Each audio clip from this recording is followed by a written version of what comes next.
में, लेकिन जो किया उनकी कृतियां आज लोगों के हृदय पर छाई हुई है। हम लोगों को भी इससे प्रेरणा लेना चाहिए। उन्होंने जो कुछ किया उस विषय में उनकी आत्मा जानती होगी और उसके वे भागीदार होंगे।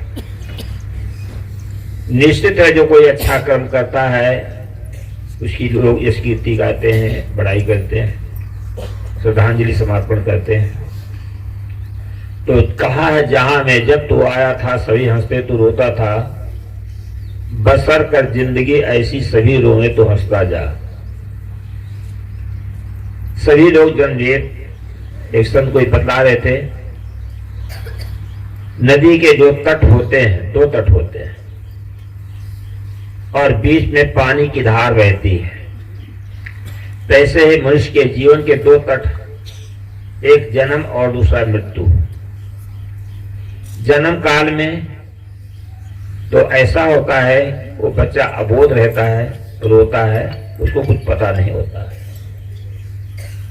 मरने के समय में जैसा उसने जीवन में किया है उसका संस्कार उसका रहता है और वह संस्कार उसके साथ जाते हैं। चोरी करे, गलत काम करे, झूठ बोले, हिंसा करे, पाप कर्म करे, वह संस्कार उसके हृदय पर रहते हैं। हर आदमी का अंतःकरण एक ऐसी ऑटोमेटिक मशीन है जहां पर निरंतर कर्म के संस्कार छपते रहते हैं। हम लोगों को भी अच्छे कर्म करना चाहिए, झूठ न बोलें, चोरी न करें, हिंसा न करें, गलत काम न करें।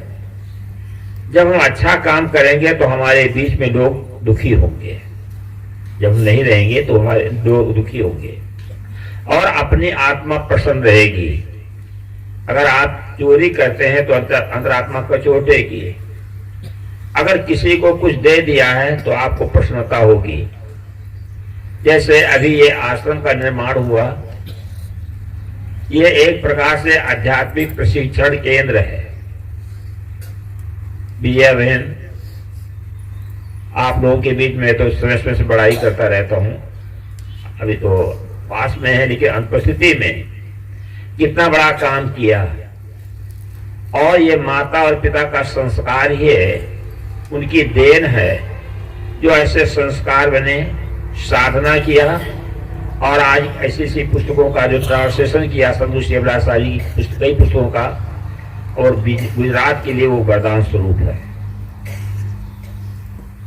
चाहे नारी हो चाहे पुरुष हो, कुछ भी काम कर सकते हैं, अपना कल्याण का काम कर सकते हैं, समाज का काम कर सकते हैं, परमात्मा का काम कर सकते हैं। जो आज वर्तमान में ये धर्मपुरी आश्रम के आधार से हो रहा है, ये समझ लो एक ऐतिहासिक घटनाएं हैं।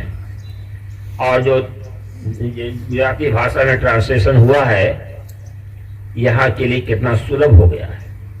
सदगुरु कबीर साहब का जो पारक दर्शन का प्रचार प्रसार हो रहा है, तो ये रमन भाई और उनके हम तो खैर ज्यादा परिचित नहीं हैं, उनके और भाई लोग हैं, विजया बहन के जो माता और पिता हैं जिन्होंने संस्कार दिया है और उसी संस्कार के बल से ये सब काम हो रहा है। हर माँ बाप को भी चाहिए अपने बच्चों को आध्यात्मिक संस्कार देना चाहिए। बिहार में एक डॉक्टर साहब हैं बासुकीनाथ जी, वो अपने शिष्य हैं। वो कह रहे थे कि पिताजी के द्वारा हमें कंठी और बीजक मिला था। उनका जीवन सदाचार में रहा, पढ़ लिख करके विद्वान हुए और डॉक्टरी करते फेमस डॉक्टर हैं अभी तारापुर में, बिहार जिले में। तो माँ बाप जैसे होते हैं उस प्रकार से बच्चों को संस्कार देते हैं। बच्चों को जन्म देने वाले कुत्ता और बिल्ली भी हैं, पशु पक्षी भी होते हैं, लेकिन उनके द्वारा क्या काम होता है? मनुष्य शरीर में आकर कोई माँ बाप ऐसी संतान पैदा कर दे तो उनके द्वारा कितना बड़ा काम होता है। कहा है कुरई प्रकाशत एक सुत बहु सुते अति निंद, एक चंद्र निस्तम है नहीं उद्गण के वृंद। रात में तारे बहुत से जगमगाते हैं, उससे रात नहीं जगमगाती है। अगर एक चंद्रमा उदय हो जाए तो प्रकाशित हो जाती है रात। इसी प्रकार से कुल में कोई एक सुपुत्र हो जाए या कोई सुपुत्री हो जाए तो कुल जगमगा जाता है। बहुत से बच्चे हो जाएंगे, उससे आपका नाम नहीं होगा।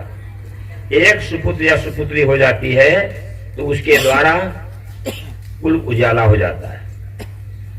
तो इस प्रकार से ऐसे संस्कार बच्चों को दिया जाए, उस संस्कार से बच्चे को मिल जाएगा तो माता पिता का भी नाम उजागर करते हैं, देश समाज का नाम उजागर करते हैं। कहा है धन्य धन्य माता पिता, धन्य हृदय अनुरक्त, धन्य ग्राम वह जानिए जहां जन्मे हरिभक्त।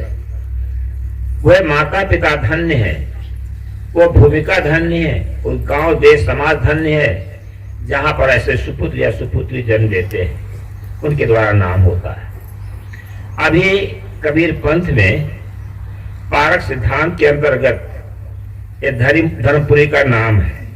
मैं भी सुनता था पहले, लेकिन मैंने यहाँ भी कई तीसरी बार शायद यहाँ पर आ चुका हूँ और देख रहा हूँ इस आश्रम के माध्यम से एक कार्यक्रम होता है। कुछ लोगों का सहयोग भी है, लेकिन ये भूमिका बनी इसी आधार से कार्यक्रम हो रहा है। हम लोगों को भी प्रेरणा लेना चाहिए, हर जगह कबीर आश्रम बनना चाहिए। आप जानते हैं मुसलमान भाई जहाँ रहते हैं वहाँ मस्जिद तैयार कर लेते हैं, हर मोहल्ले में थोड़ी मस्जिद होती है। ईसाई लोग गिरजाघर बनाते हैं, कुछ लोग हनुमान जी का मंदिर या राम का मंदिर बना लेते हैं। अगर आप कबीर साहब के सच्चे अनुयायी हैं, कबीर साहब का सिद्धांत या उनका पार्क सिद्धांत का परिचय हुआ है तो इसका प्रचार प्रसार करना चाहिए सबको। कबीर साहब ने कहा देश विदेश से हों फिरा, गांव गांव की खोज। कबीर साहब देश विदेश में फिरे, गांव गांव की गलियों में घूमे।